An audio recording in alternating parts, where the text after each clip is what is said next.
आपला अहवाल सुपूर्द करायचा आहे आणि मग मुख्यमंत्र्यांच्या नोटसह तो हायकोर्टात सादर करण्याचा आदेश हायकोर्टाने दिलेला आहे।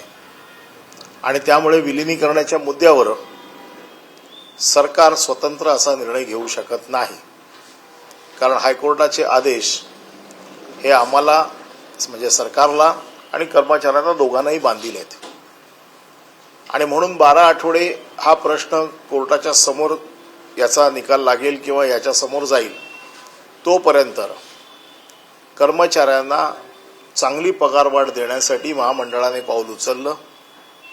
महामंडळाने त्यांना सुरुवातीच्या टप्प्यामध्ये 41% पगारवाढ दिली। ही सगळी पगारवाढ त्यांच्या बेसिकमध्ये दिली आणि त्यामुळे बाकीच्या राज्यांच्या तुलनेत किंबहुना काही राज्यांपेक्षा जास्त अशी पगारवाढ एसटी महामंडळाने दिली।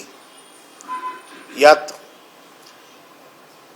कमी कालावधीत नोकरी लागलेले कर्मचारी आहेत, जास्त कालावधी ज्यांचा नोकरीचा झाला आहे असे आहेत। थोडाफार फरक त्याच्यामध्ये असू शकतो जो बसून चर्चा केली जाऊ शकते। आणि म्हणून आम्ही सतत ही कर्मचाऱ्यांकडे ही त्यांना विनंती केली होती की आपण संप मागे घ्या आणि संप मागे घेतल्यानंतर जे काही तुमच्या छोट्या मोठ्या अडचणी असतील किंवा विलीनीकरणाच्या व्यतिरिक्त जे मुद्दे असतील यावरती चर्चा करायला प्रशासनाची तयारी आहे।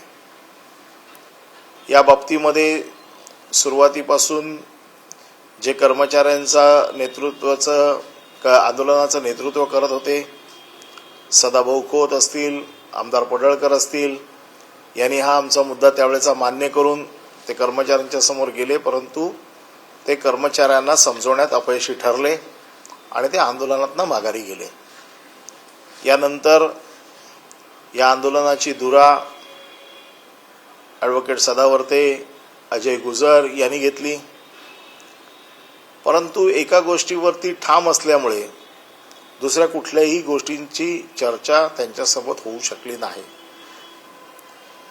हे असं असताना ज्या वेळेला सरकारने पगारवाढ दिल्यानंतर देखील कर्मचारी कामावर येत नसताना कारवाई म्हणून जवळपास 10,000 कर्मचाऱ्यांचं निलंबन आतापर्यंत झालेलं आहे। रोजंदारीवर असलेल्या कर्मचाऱ्यांची सेवा समाप्त झालेली आहे, काही कर्मचाऱ्यांच्या बदल्या झाल्या आहेत। हा प्रशासकीय भाग आहे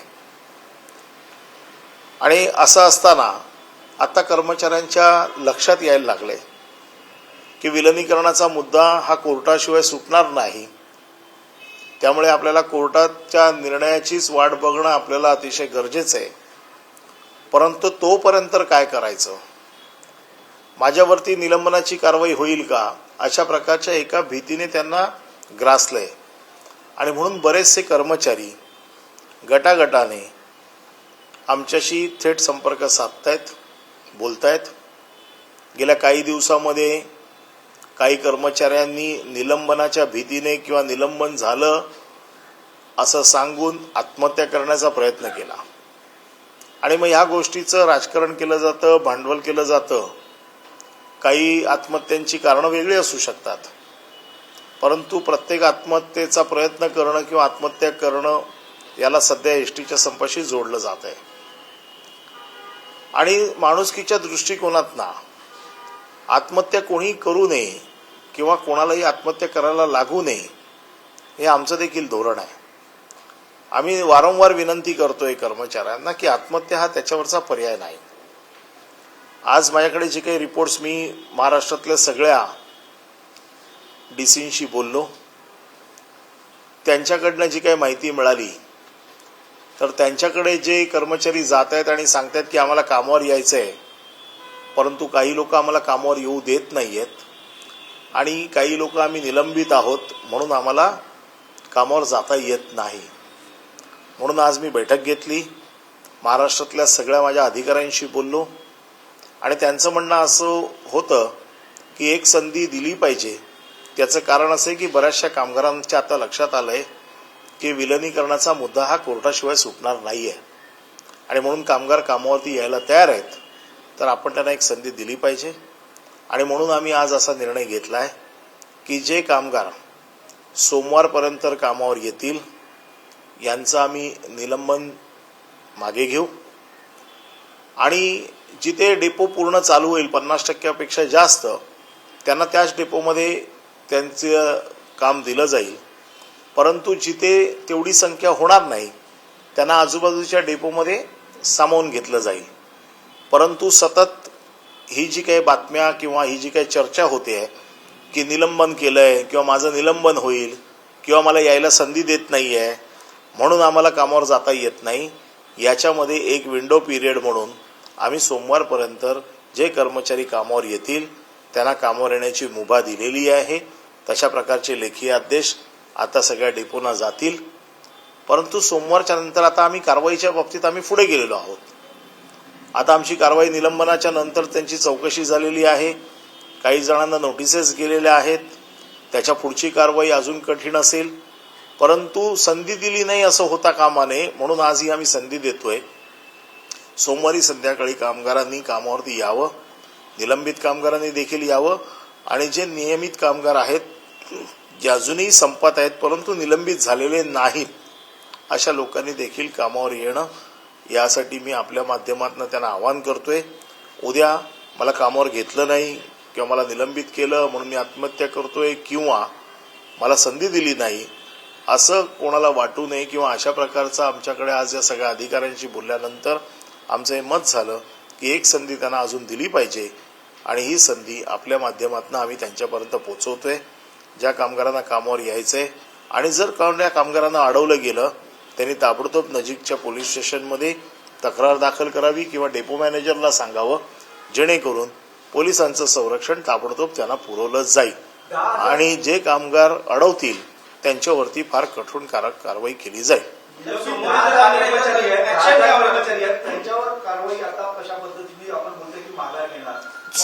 सोमवारपर्यंत जे कर्मचारी कामावर येतील त्यांचं निलंबन मागे घेतलं जाईल.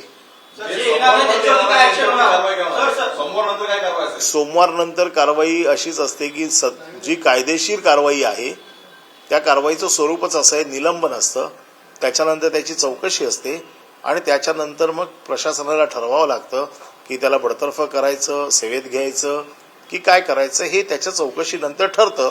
त्याची चौकशी झाल्यानंतर त्याच्यावरती कारवाई काय करायची ते प्रशासन ठरवेल. ही कायद्याच्या दृष्टिकोनातनं किंवा माणुसकीच्या दृष्टिकोनातनं अजून एक संधी, ज्याला नॅचरल जस्टिस म्हणतात, तो देण्याचा आम्ही प्रयत्न करतोय आणि याहूनही कामगार जर आले नाहीत तर मग पुढे काय मेस्मा लावायचा का त्याच्या पुढची काय कारवाई करायची याबाबतचा निर्णय त्यानंतर घेतला जाईल. आत्ता तरी मेस्माच्या संदर्भात सोमवारपर्यंत कुठली कारवाई होणार नाही. त्याचं कारण असं आहे की सरकार कोणाचंही फार नुकसान करण्याच्या मनस्थितीत नसतं आणि म्हणून एक संधी त्यांना देणं हे आमचं कर्तव्य आहे किंवा आमचं काम आहे. म्हणून सोमवारपर्यंत आम्ही मेस्माची कारवाई करणार नाही, परंतु आम्ही त्यांना पुन्हा एकदा संधी दिलेली आहे कारण बऱ्याच कामगारांचं डीसींकडनं ही मागणी आलेली आहे. म्हणून ही कारवाई आम्ही तुर्तास या 3 दिवसाचा पिरियड आम्ही त्यांच्याकडे देतोय.